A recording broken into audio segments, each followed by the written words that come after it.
Resumo da semana. Semana marcada pela votação de medida provisória com recursos para combate às queimadas e também da proposta que autoriza o governo a retalhar cobranças de taxas de outros países para produtos brasileiros.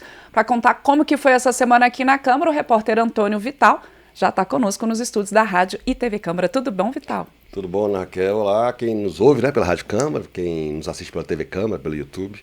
Pois é, semana marcada, como você falou, pela reação do Brasil, do Congresso brasileiro, na verdade, a essas taxas impostas pelos Estados Unidos, que, aliás, foi o assunto no mundo inteiro, né?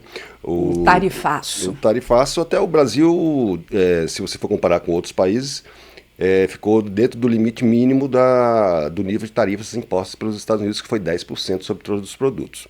Teve países que ficou com quase 40%, como por exemplo a China, né? E outros países asiáticos tiveram uma taxação muito maior. O mundo todo está quebrando a cabeça para saber o que vai acontecer, porque não existe um consenso sobre o que vai acontecer agora. Os países estão se armando, alguns negociando, e o Brasil, através do Congresso, aprovou uma proposta que autoriza o governo a retaliar, na mesma medida, atos como esse, né? O Trump impôs 10% essa semana, mas já tinha imposto uma taxação de 25% sobre aço e alumínio na semana passada, anteriores. Então, o Congresso aproveitou que já havia projetos que autorizavam o governo a fazer esse tipo de retaliação, desde que fosse proporcional a ações como essa, que é, na verdade, um aumento de tarifa unilateral que pegou de surpresa não só o Brasil, como todo mundo, né? Havia um projeto que já estava tramitando desde 2023 no Senado, e haviam outros 5 projetos em tramitação da Câmara, muito parecidos, já tramitando há uns 2 anos, que não tem relação direta com essa ameaça de imposição de tarifas pelos Estados Unidos. O que acontece é que esses projetos eles surgiram por iniciativa de deputados ligados à bancada do agronegócio do Congresso, tanto na Câmara como no Senado, porque 2 anos atrás a União Europeia ameaçou o Brasil de taxar produtos brasileiros com base em justificativas ambientais. Então esse projeto também, além de permitir que o Brasil agora retalie ou possa aumentar também tarifas de maneira proporcional ao que foi imposto pelos Estados Unidos, permite que isso também seja feito se algum país ou algum bloco econômico impor medidas de taxação, de protecionismo, que sejam com base em questões ambientais, que sejam superiores às exigências da legislação brasileira do meio ambiente. Por exemplo, se o produto seguir o que determina o Código Florestal e até as metas do Acordo de Paris, e algum país, mesmo assim, impor alguma taxação acima disso, o Brasil, de acordo com esse projeto, que foi aprovado pelo Senado e no dia seguinte já foi aprovado pela Câmara, e já seguiu para a sanção presidencial. Então esse projeto permite não só que o Brasil haja da mesma maneira em relação aos Estados Unidos, como também em relação a qualquer país que impuser qualquer restrição com base em questão ambiental. Agora, o projeto, né, Vital, ele tem um passo a passo. Ele até foi negociado com o governo, até foi bastante interessante, porque a gente teve ali no plenário um amplo acordo para a votação, de oposição a governo, o governo negociando, e que ele tem um passo a passo até chegar de fato à retaliação, né? Ele prevê que o governo está autorizado a fazer isso. Porém, ele prevê num artigo que antes disso você possa recorrer, por exemplo, à negociação, né? As medidas têm que ser proporcionais, ou seja, você não pode adotar uma medida que seja superior àquela que foi imposta ao país, e você tem que tentar, no máximo, conseguir uma solução diplomática para isso, né? Dentro desse arcabouço. Na verdade, é um projeto que autoriza o governo, não quer dizer que isso vai acontecer, né? Muita gente defende que haja realmente uma negociação, mesmo porque o Brasil ficou... muita gente ainda está estudando, isso é um quebra-cabeça mundial, quais serão os efeitos práticos. Tem gente dizendo, inclusive, que pode ser que tenha alguma brecha na economia, para alguma oportunidade de negócio. Pode ser que a inflação aqui abaixo, o dólar já caiu. Então, assim, o governo agora tem essa arma na mão, né, para um caso desse.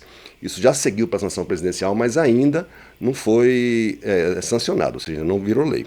Por exemplo, uma das medidas de retaliação que esse projeto permite é, inclusive, quebra de patentes, quebra de concessão comercial, entendeu? Além de aumento de taxa proporcional que foi imposto por outro país. Então, assim, dá uma arma na mão do governo para retaliar, uma arma que pode ser usada, inclusive, em negociações, né? Não quer dizer que o governo vai fazer isso. Agora é uma segurança, assim, como você falou, uma arma a mais nessas negociações. Eu até acompanhei ontem as notícias e o próprio presidente Lula citou a aprovação do projeto aqui pelo Congresso como uma possibilidade de uso e o mundo inteiro tentando entender qual que vai ser a repercussão desse tarifaço imposto pelo Trump. E como você falou, né, houve uma quase unanimidade. Eu digo quase unanimidade porque um partido se declarou contrário ao projeto, que é o Novo.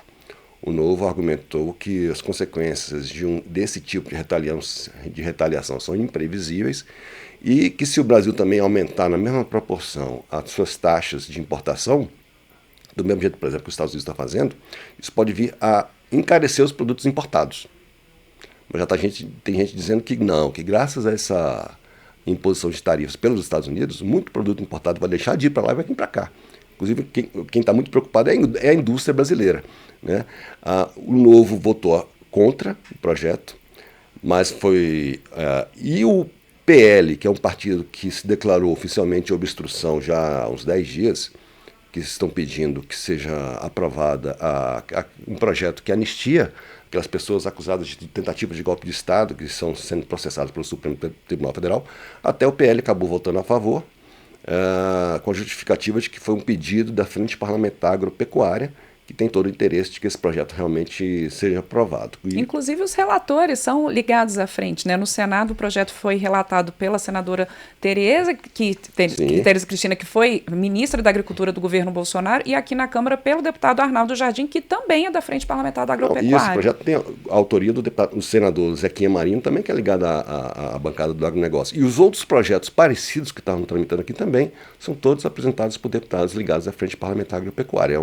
É um projeto de interesse desse segmento da economia muito importante. Que é um segmento que tem um peso muito grande nas nossas exportações, que é das commodities agrícolas aí. Então, eles têm todo o interesse realmente nessas negociações internacionais. Eles não querem que os outros países adotem medidas protecionistas que podem diminuir o mercado dupla da produção agrícola brasileira. Sim. Agora, você citou aí a questão da obstrução que o PL tem feito para que haja a votação pelo plenário do chamado PL da anistia, o projeto da anistia, né, que anistia os envolvidos nos ataques ali do 8 de janeiro.